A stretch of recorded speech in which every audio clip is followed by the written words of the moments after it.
வரும் பர்வதம் நேராயன் கண்களை ஏறெடுப்பேன். எனக்கு தாசை வரும் பர்வதம் நேராயன் கண்களை ஏறெடுப்பேன்.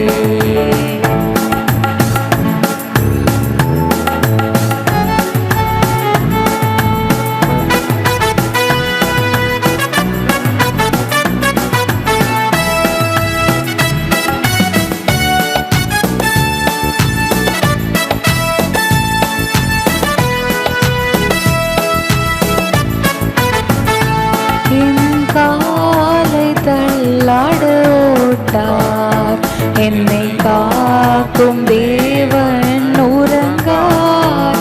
என் காலை தள்ளாட ஓட்டார் இஸ்ரவேலை காக்கும் என் தேவன் ராப்பகல் உறங்காரே. இஸ்ரவேலை காக்கும் நல் தேவன் ராப்பகல் உறங்காரே. எனக்கு தாசை வரும் பர்வதம் நேராயன் கண்களை ஏறெடுப்பேன். எனக்கு தாசை வரும் பர்வதம் நேராயன் கண்களை ஏறெடுப்பேன். தீங்கும் என்னை அணுகாமல் ஆத்துமாவை காக்கும் என் தேவன். தீங்கும் என்னை அணுகாமல் போக்கையும் வரத்தையும் பத்திரமாக காப்பறிது முதலா. போக்கையும் வரத்தையும் பத்திரமாக காப்பறிது முதலா. எனக்கு தாசை வரும் பர்வதம் நேராயன் கண்களை ஏறெடுப்பேன். எனக்கு தாசை வரும் பர்வதம் நேராயன் கண்களை ஏறெடுப்பேன். கர்த்தருடைய பரிசுத்த நாமத்திற்கு மகிமை உண்டாவதாக. மறுபடியுமாக இந்த புதிய மாதத்திலே உங்கள் அனைவரையும் பார்க்கறதுல எனக்கு மிகுந்த மகிழ்ச்சி. கர்த்தருக்குள் நீங்கள் எல்லாரும் நன்றாக இருப்பீர்கள் என்று நான் விசுவாசிக்கிறேன். இந்த வாரத்திலேயும் கூட ஆண்டவருடைய வசனத்தை எதை பற்றி நம்ம தியானிக்க போகிறோம் அப்படின்னு பார்த்தீங்கன்னா, கீழ்ப்படிதலை பற்றி நம்ம தியானிக்க போகிறோம். அழிந்து வருகிற பல நல்ல குணங்களிலே ஒன்று பார்த்தீங்கன்னா கீழ்ப்படிதல். இன்னைக்கு பார்த்தீங்கன்னா நிறைய நல்ல காரியங்கள் எல்லாம் ரொம்ப அழிந்து கொண்டே வருகிறது. அதில் முக்கியமான ஒரு விஷயம் கீழ்ப்படிதல். இன்று நாம் அதை பற்றி தான் தியானிக்க போகிறோம். யாருக்கெல்லாம் கீழ்ப்படிய வேண்டும், கீழ்ப்படிந்தால் என்னென்ன நன்மைகள் நம்மளுக்கு உண்டாயிருக்கும், என்னென்ன கிடைக்கும் அப்படின்ற சொல்லி நம்ம பார்க்க போகிறோம். முதலாவதாக 1 சாமுவேல் 15ஆம் அதிகாரம் 22ஆம் வசனத்தை நாம் வாசிக்கலாம். அதற்கு சாமுவேல், கர்த்தருடைய சத்தத்திற்கு கீழ்ப்படுகிறதை பார்க்கிலும் சர்வாங்க தகனங்களும் பலிகளும் கர்த்தருக்கு பிரியமா இருக்குமோ? பலியை பார்க்கிலும் கீழ்ப்படிதலும் ஆட்டுக்கடாக்களின் நினத்தை பார்க்கிலும் செவி கொடுத்தலும் உத்தமம் என்று சொல்லி நாம் பார்க்கிறோம்.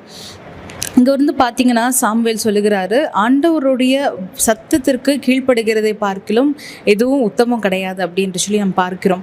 கீழ்ப்படிதல் என்றால் என்ன? ஒரு காரியத்தை செய்கிறோம், இல்லாட்டி செய்யல, ஒரு பரிபூர்ணமாக முழு மனதாக அந்த வார்த்தைக்கு ஒப்பு கொடுத்து நம்ம ஒரு காரியக்கிறோம் அப்படின்னா அதற்கு தான் கீழ்ப்படிதல் என்று சொல்லி அர்த்தம். அதாவது முழு மனசாக அந்த வார்த்தைக்கு நம்ம ஒப்பு கொடுத்து அதை நம்ம அப்படியே செய்யணும், எந்த ஒரு மாறுதலும் இல்லாமல் நம்ம அப்படியே செய்கிறோம் அப்படின்னா அது கீழ்ப்படிதல் என்று சொல்லி அர்த்தம். இன்றைய காலகட்டத்தில் பிசாசானவன் எத்தனையோ வழிகள் மூலமா ஆண்டவருடைய வார்த்தைக்கு கீழ்ப்படியாமல் போகிறதற்கு நிறைய காரியங்களை பண்ணுறான். அந்த பேச்சை கேட்டு நம்ம ஆண்டவருக்கு கீழ்ப்படியலை அப்படின்னா நமக்கும் நம்முடைய குடும்பத்துக்கும் அது ஒரு சாபத்தை உண்டாக்கும். ஆனால் இதே ஆண்டவருடைய வார்த்தைகளை தேவ பக்தியுள்ள எத்தனையோ பிள்ளைகள் இருக்கிறாங்க, நல்ல அனுபவசாலிகள் இருக்கிறாங்க. ஆண்டவருடைய சத்தத்திற்கு கீழ்ப்படுகிறவர்கள் பார்த்திங்கன்னா நிறைய அட்வைஸ் பண்ணுவாங்க, நிறைய ஆண்டவருடைய வார்த்தைகளை பற்றி நம்மளுக்கு சொல்லி தருவாங்க. அதற்கு நம்ம செவி கொடுத்து அதற்கு கீழ்ப்படிந்தோம் அப்படின்னு சொன்னால் ஒரு பெரிய ஆசீர்வாதத்தை நாம் பார்க்க முடியும். வேதத்தில் பார்க்கிறோம், மத்தேயு 8ஆம் அதிகாரம் 27வது வசனத்தில் சொல்லப்பட்டிருக்கிறது, அந்த மனுஷர்கள் ஆச்சரியப்பட்டு இவர் எப்படிப்பட்டவரோ, காற்றும் கடலும் இவருக்கு கீழ்ப்படுகிறதே என்றார்கள். அதே போல மார்க்கு 1ஆம் அதிகாரம் 27வது வசனத்தில் சொல்லப்பட்டிருக்கிறது, எல்லாரும் ஆச்சரியப்பட்டு இது என்ன, இந்த புதிய உபதேசம் எப்படிப்பட்டது, இவர் அதிகாரத்தோட அசுத்த ஆவிகளுக்கும் கட்டளையிடுகிறார், அவைகள் இவருக்கு கீழ்ப்படுகிறதே என்று தங்களுக்குள்ளே ஒருவரோடு ஒருவர் சொல்லி கொண்டார்கள் என்று சொல்லி நாம் பார்க்கிறோம். அதாவது காற்றும் கடலும் அசுத்த ஆவி, இயற்கை, இது எல்லாமே வந்துட்டு பார்த்தீங்கன்னா ஆண்டவருக்கு கீழ்ப்படுகிறது. இப்பொழுது நம்ம என்ன பார்க்க போறோம் அப்படின்னு பார்த்தீங்கன்னா, வேதத்தில் எத்தனையோ காரியங்கள் கீழ்ப்படுகிறத பற்றி நம்ம பார்க்கிறோம். இருந்தாலும் மிக முக்கியமாக ஒரு 4 காரியங்கள், அதாவது யாருக்கெல்லாம் நம்ம கீழ்ப்படியணும் என்று சொல்லி வேதத்தில் ரொம்ப ஸ்பெசிஃபைடாக சொல்லப்பட்டிருக்கிறதை நம்ம பார்க்க போகிறோம். முதலாவதாக ரோமர் 13ஆம் அதிகாரம் 1வது வசனத்தை நாம் பார்ப்போம். எந்த மனுஷனும் மேலான அதிகாரம் உள்ளவர்களுக்கு கீழ்ப்படிய கடவன், ஏனென்றால் தேவனாலே அன்றி ஒரு அதிகாரமும் இல்லை, உண்டாயிருக்கிற அதிகாரங்கள் தேவனால நியமிக்கப்பட்டிருக்கிறது என்று சொல்லி நாம் பார்க்கிறோம். இந்த உலகத்தில் நம்ம எப்படிப்பட்ட சூழ்நிலையில் இருந்தாலும் சரி, நமக்கு மேலாக யாராவது ஒருத்தவங்க நம்மளுக்கு இருந்துகிட்டே தான் இருப்பாங்க. மேலான அதிகாரத்திற்கு கீழாக தான் நம்ம கண்டிப்பாக இருக்க வேண்டிய சூழ்நிலை இருக்கும். அப்படிப்பட்ட மேலான அதிகாரம் உடையவர்கள், அந்த அத்தாரிட்டி இருக்கிறவர்களுக்கு, அவங்க சொல்கிற காரியங்களுக்கு நம்ம கண்டிப்பாக கீழ்ப்படிய வேண்டும், அது ஆண்டவருக்குள்ளாக இருந்தால். இப்போ நீங்கள் ஒரு கவர்மெண்ட் எடுத்துக்கிட்டிங்கன்னா எத்தனையோ அத்தாரிட்டிஸ் இருப்பாங்க. அவர்கள் ஏதாவது ஒரு காரியத்தை சொன்னால் நம்ம கண்டிப்பாக கீழ்ப்படிய வேண்டும். நம்ம அதற்கு எதிராக நம்ம போனோம் அப்படின்னா அதுக்குண்டான கான்சிக்வன்சஸ் நம்ம மீட் பண்ணி தான் ஆகணும் இல்லையா? அதே போல தான் வேதத்தில் சொல்லியிருக்கிறது, அதிகாரம் உள்ளவர்களுக்கு நம்ம கண்டிப்பாக கீழ்ப்படிய வேண்டியவர்களாக இருக்கிறோம். 2வது காரியமாக எபேசியர் 6ஆம் அதிகாரம் 5வது வசனத்தை நாம் பார்க்கும் பொழுது, வேலைக்காரரே நீங்கள் கிறிஸ்துவுக்கு கீழ்ப்படுகிறது போல சரீரத்தின்படி உங்கள் எஜமான்களாக இருக்கிறவர்களுக்கும் பயத்தோடும் நடுக்கத்தோடும் கபடற்ற மனதோடும் கீழ்ப்படிந்து என்று சொல்லி நம்ம பார்க்கிறோம். 2வது காரியமாக நம்ம பார்க்கிற வேலை ஸ்தலங்களாக இருக்கட்டும், இல்லாட்டி எப்படிப்பட்ட ஒரு வேலைகள் நீங்கள் செய்கிறதா இருக்கட்டும், உங்களுக்கு மேலாக கண்டிப்பாக ஒரு அதிகாரம் உள்ளவர்கள் கண்டிப்பாக இருப்பாங்க. ஒரு அதிகாரி அப்படின்னு சொல்லி இருப்பாங்க. நம்மளுடைய உழைப்பு கேட்டு சம்பளத்தை கொடுக்கிறவர்கள் அவர்கள். நம்ம வந்துட்டு கீழ்ப்படிய வேண்டும் என்று சொல்லி வேதத்தில் சொல்லப்பட்டிருக்கிறது. முதலாவது நம்ம பார்த்தோம், மேலான அதிகாரம் உள்ளவர்களுக்கு நாம் கீழ்ப்படிய வேண்டும். 2வது காரியமாக வேலைக்காரர்களாகிய நம்ம ஏதாவது ஒரு செக்டரில் நம்ம கண்டிப்பாக வேலை பார்த்து கொண்டு இருப்போம். அந்த இடத்துல வந்து பார்த்தீங்கன்னா உங்களுக்கு மேலே ஒரு அதிகாரம் உள்ளவர்கள் கண்டிப்பாக இருப்பார்கள். அவர்களுடைய வார்த்தைக்கு நம்ம கீழ்ப்படியவர்களாக இருக்க வேண்டும். இவை எல்லாமே வந்துட்டு பார்த்தீங்கன்னா ஆண்டவருடைய வார்த்தைக்கு உட்பட்டதாக இருந்தால், அந்த வேலைக்கு ஜஸ்டிஃபை பண்ணுற மாதிரி வேலைகள் இருந்தால் அதற்கு கண்டிப்பாக நம்ம கீழ்ப்படிய வேண்டும். 3வது காரியமாக கொலோசியர் 3ஆம் அதிகாரம் 20வது வசனத்திலே சொல்லப்பட்டிருக்கிறது, பிள்ளைகளே உங்கள் பெற்றோருக்கு எல்லா காரியத்திலேயும் கீழ்ப்படியுங்கள், இது கர்த்தருக்கு பிரியமானது என்று சொல்லி நாம் பார்க்கிறோம். 3வது காரியமாக நம்ம எல்லாருக்கும் பேரண்ட்ஸ் இருப்பாங்க. பேரண்ட்ஸ் இல்லைன்னா ஆவிக்குரிய பேரண்ட்ஸ்ன்னு கண்டிப்பாக இருப்பாங்க. அந்த பெற்றோர்களுக்கு நம்ம கண்டிப்பாக கீழ்ப்படிய வேண்டியவர்களாய் காணப்படுகிறோம். அதே தான் எபேசியர் 6ஆம் அதிகாரம் 1வது வசனத்தில் சொல்லப்பட்டிருக்கிறது, பிள்ளைகளே உங்கள் பெற்றோருக்கு கர்த்தருக்குள் கீழ்ப்படியுங்கள், இது நியாயம் என்று சொல்லி. காலகட்டத்தில் நிறைய பிள்ளைகள் அவர்களுடைய அப்பா அம்மாவுக்கு கீழ்ப்படியறது கிடையாது. நாங்கள் சர்ச்சில் பார்க்கும் பொழுது நிறைய பேரண்ட்ஸ் என்னுடைய அப்பா கிட்ட வந்துட்டு சொல்கிற ஒரு காரியங்கள் வந்துட்டு, என்னுடைய பையனோ என்னுடைய பொண்ணோ கீழ்ப்படியறதே இல்லை பாஸ்டர் என்று சொல்லி தான் சொல்லுவாங்க. பிள்ளைகளாகி உங்களுக்கு நான் சொல்கிறது என்னென்னா, ஆண்டவருடைய நியமத்தின்படி அதுதான் நியாயம். நீங்கள் வந்துட்டு உங்கள் பெற்றோர்களுக்கு நீங்கள் கீழ்ப்படிய வேண்டியவர்களாக இருக்கிறீர்கள். எத்தனை வயசானாலும் சரி, ஒருவேளை நீங்கள் வந்துட்டு உங்கள் அப்பா அம்மா வந்துட்டு படிக்காதவங்க, இல்லாட்டி அப்பா அம்மாவுக்கு இந்த உலகத்தில் இப்போ இருக்கிற ட்ரெண்ட்ஸ் எதுவுமே தெரியாது, அப்படி நிறைய விஷயத்தில் அவங்கள மட்டும் தட்டினாலும், அவர்கள் உங்களை பெற்றவர்கள், கர்த்தருக்கு நேராக உங்களை வழிநடத்துகிறவர்கள், உங்களுக்கு தேவையான அனைத்தையும் தருகிறவர்கள், எல்லா விதத்துலேயும் சப்போர்ட் பண்ணுறவங்க உங்களுடைய அப்பா அம்மா மட்டும்தான். என்னோட அப்பா அடிக்கடி சொல்லுவாங்க, இந்த உலகத்தில் நீ நல்லா இருக்கணும்னு சொல்லிட்டு உன்னோட அப்பா அம்மாவை தவிர வேறு யாரும் நினைக்க மாட்டாங்க என்று சொல்லி சொல்லுவாங்க ஆண்டவருக்கு அடுத்ததாக. அதே போல தான் உங்களுடைய பெற்றோருக்கு நீங்கள் கண்டிப்பாக கீழ்ப்படிய வேண்டும். அவர்கள் பெற்றோர்கள் நல்லது தான் சொல்லி தருவாங்க. கர்த்தருக்குள் இருக்கிற பெற்றோர்கள் எதை சொன்னாலும் அதை தட்டாமல் பிள்ளைகளாகிய நாம கீழ்ப்படிய வேண்டும். 4வது காரியமாக மிக முக்கியமான ஒரு காரியம், யோசுவா 24:24 வாசிப்போம். அப்பொழுது ஜனங்கள் யோசுவாவை நோக்கி, நம்முடைய தேவனாகிய கர்த்தரையே சேவித்து அவர் சத்தத்திற்கே கீழ்ப்படிவோம் என்றார்கள்.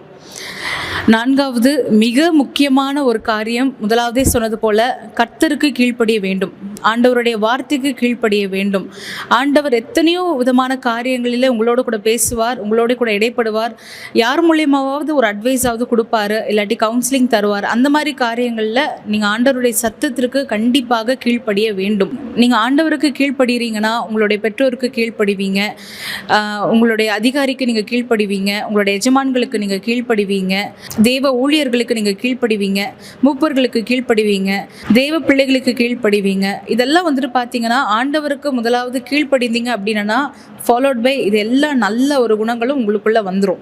ஒருவேளை உங்களுடைய வாழ்க்கையில் இப்பொழுது கீழ்ப்படுகிற சுபாவம் இல்லை அப்படி என்று சொல்லிங்கன்னா ஆண்டவருடைய சமூகத்தில் நின்று நீங்கள் ஜெபம் பண்ணுங்க, கீழ்ப்படுகிற சுபாவத்தை உங்களுக்கு கண்டிப்பாக கட்டளையிடுவார்.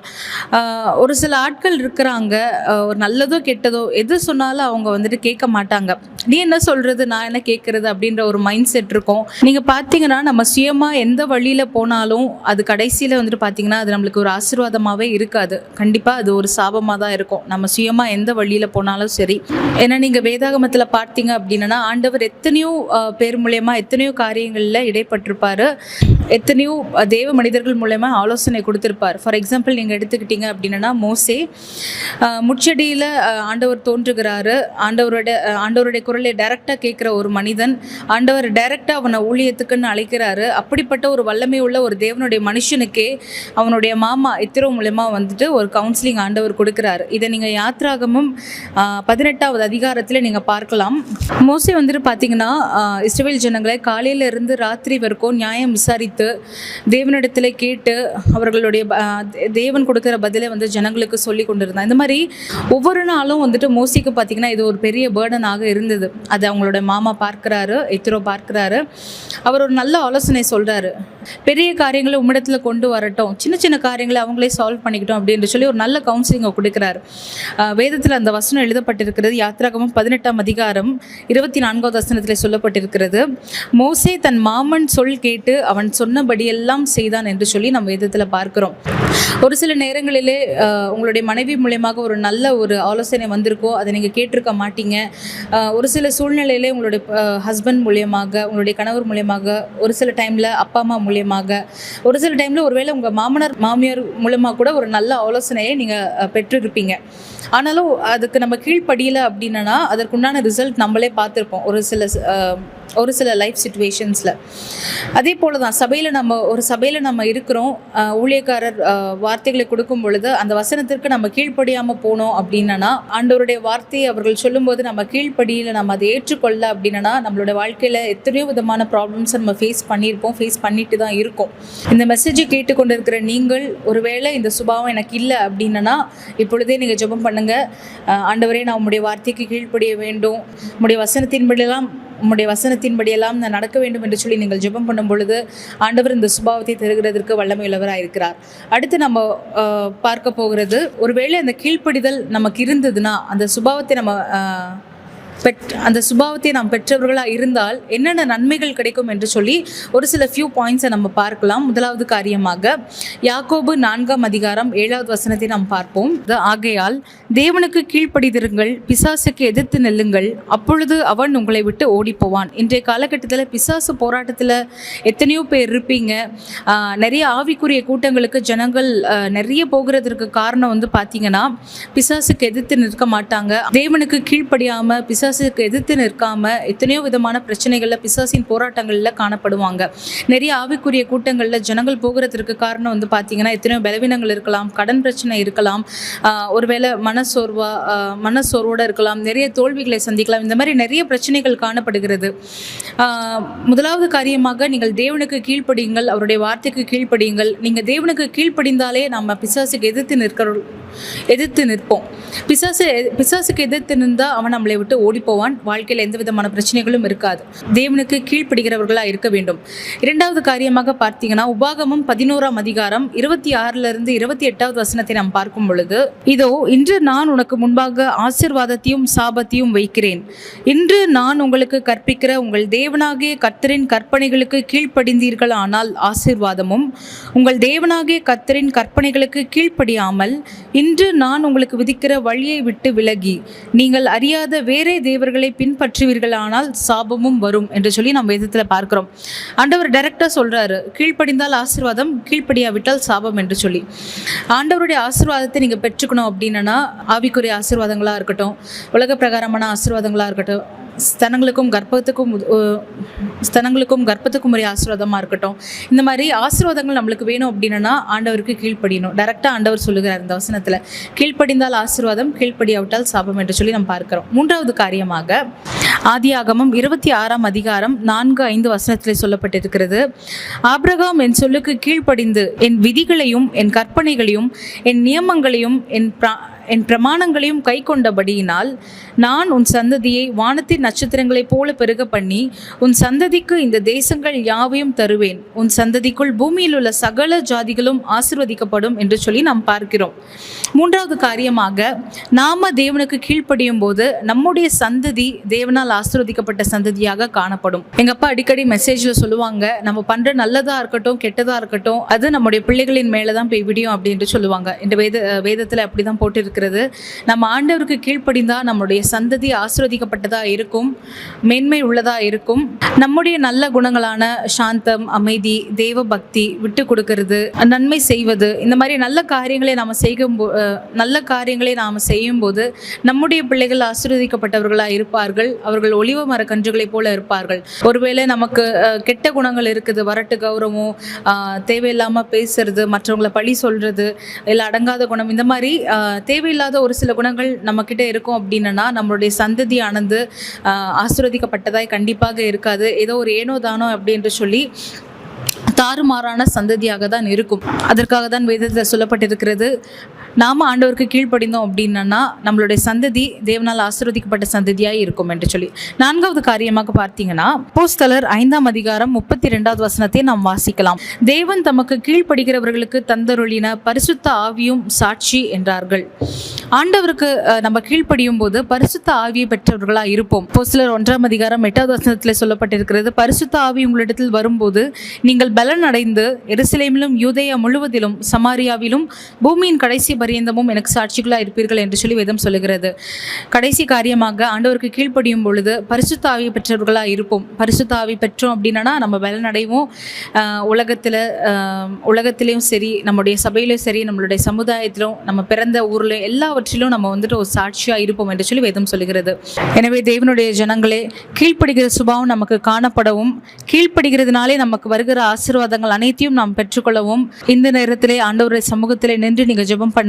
கர்த்தர் கீழ்ப்படுகிற சுபாவத்தை நம்ம எல்லாருக்கும் தந்தருளி அந்த ஆசீர்வாதங்களை நம்ம பெற்றுக்கொள்ள தேவன் அருள் புரிவாராக. கர்த்தர் நம்மை ஆசீர்வதிப்பாராக. ஆமேன்.